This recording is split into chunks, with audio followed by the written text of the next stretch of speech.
Mệt. Đi. Ra thấy ơi. Không tí gọi gì là rừng thú ở đây. Đừng á. Ông mới thấy đéo đấy. Tôi bị thú đấy.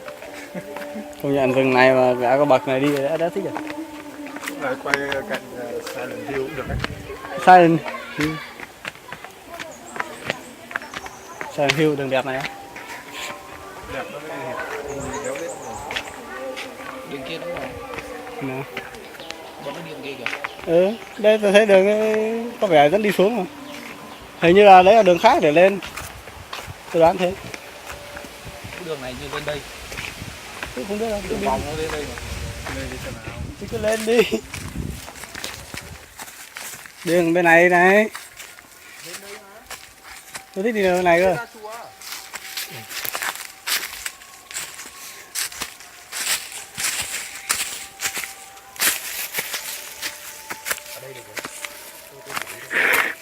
Rồi. Cái này thì cao quá tôi chưa nhìn thấy được. Chuyện đó lì. Tụt quần thì cứ tụt thôi, làm sao phải ngại nhỉ. Gì đang cần gì đấy? Nó là khuyến khích thanh niên kia tụt quần.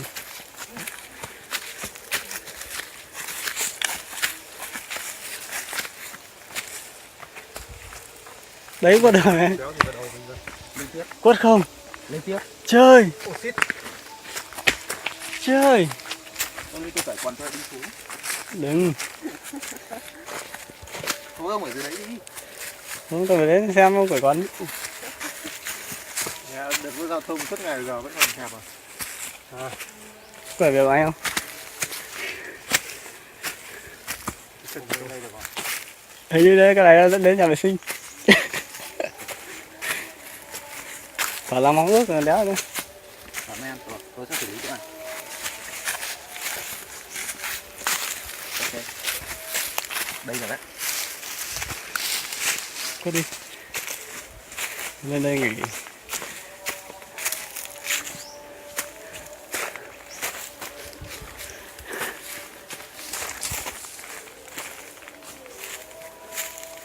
Mùa này không có suối chảy gì cả rồi.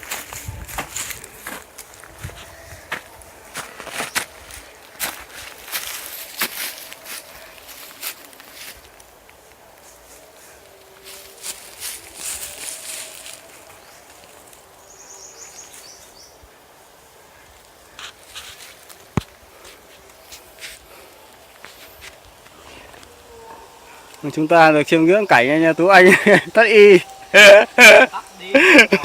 Xuống nhá. Cả lỡ còn người ta đi.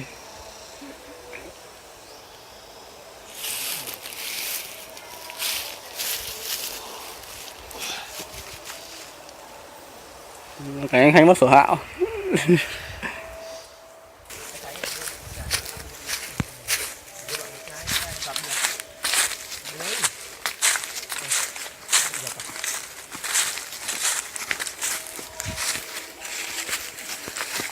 Đi cầm uống này.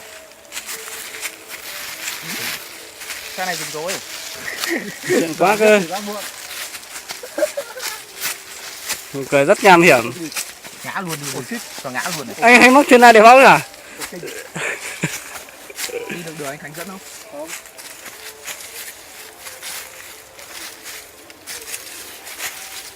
Là bí hiểm đấy. Lên trên lên thấy hai cái xác. Và sau thấy thêm 3 cái xác. Đi nữa một đúng con bài cái ra này. Có hai con zombie đang bay rồi nhé. Mà chơi lại nhiều. Chỗ bí hiểm lắm. Chỗ Côn Sơn này anh em mới khám phá đấy. Chưa đâu biết đâu. Anh Khánh đã khoản trèo đèo lội suối kém thế nhỉ?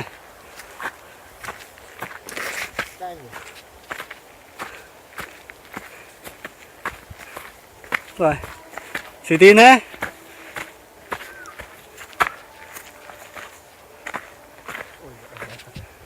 Cái đường này mẹ chắc chắn là mới phát hiện ra đấy.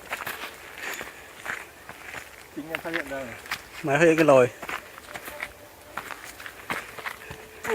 Yes sir. Yes.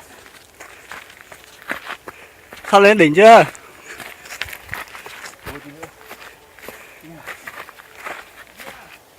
Có lời phát phát. Giờ con nó tà. Thế là như thế à? Có cái gì trên đấy vậy? What the fuck? What the fuck? Đây là đâu? Đấy. Thịt mẹ đi lạc đường rồi còn chưa xong cái rồi. Không phải trong tinh thần vui sướng. Sướng cái clip. Em phải ông quay à, không phải là chủ à? Ông nghĩ là chụp à? Làm sao để vừa chụp đi? Hình như đây là cái suối điện thoại đó. Suối nước lúc nãy mình đi là có ống nước cơ. Suối này đéo có ống rồi. Đây nước đây này. Ngon.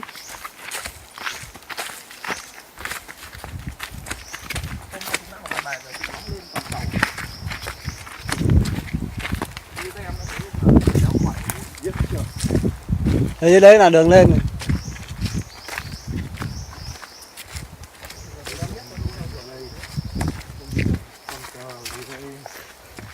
Việc giết anh em rồi.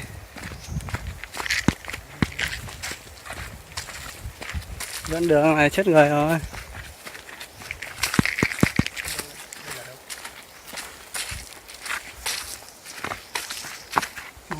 Chumina.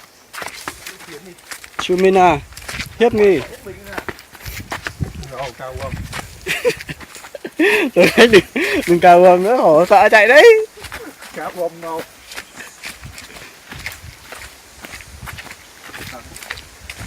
Mà dù đi sai đường nhưng mà đường này cũng khá là đẹp. Ngầu trong cái cá bom. Cả cái bít.